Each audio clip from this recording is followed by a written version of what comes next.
help you stretch out those muscles.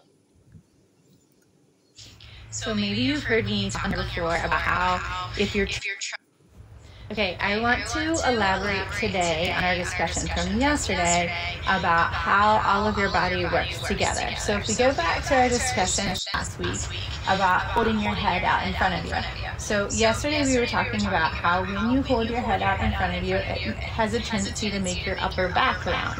And when your upper back rounds, you also have more of a tendency to tuck your pelvis. So as your pelvis goes this way, that is a posterior tilt because it's tilting backwards, or if you imagine that it's a bowl, the water is filling backwards.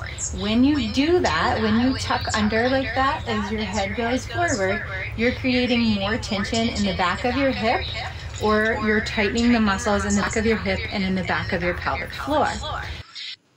So maybe you've heard me talk on here before about how if you're trying to let go of the tension that you hold in the back of your pelvic floor, that you should practice certain positions that create length there to help you stretch out those muscles, and that you should connect your breath, your diaphragm function to your pelvic floor function so that you can practice getting those muscles to elongate with your inhale, and that you can use these positions to help you further lengthen those muscles. And it looks like this.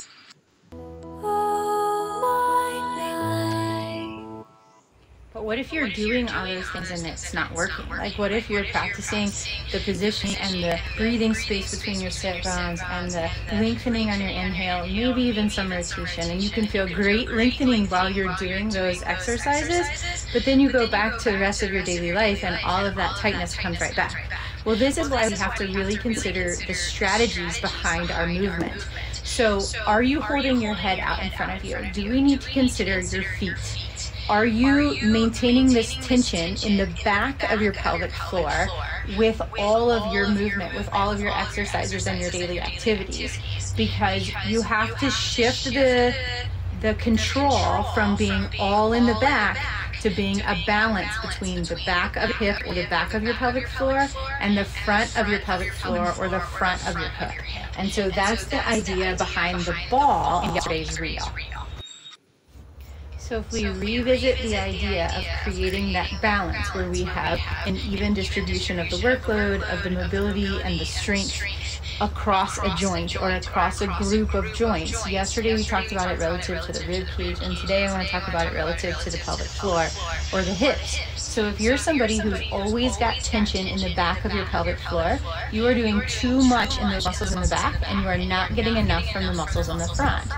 But you probably have good, better mobility in the front and not as good of mobility in the back. So I just showed you some ideas for working on creating length in the back of the pelvic floor and the back of your hip. And then you want to work on creating strength in the front of the hip and the front of the pelvic floor. So if you've ever squeezed your legs together because you have to pee, that's the same idea as squeezing that ball together. It helps you activate the front when you're doing your exercises, and here's some more ideas.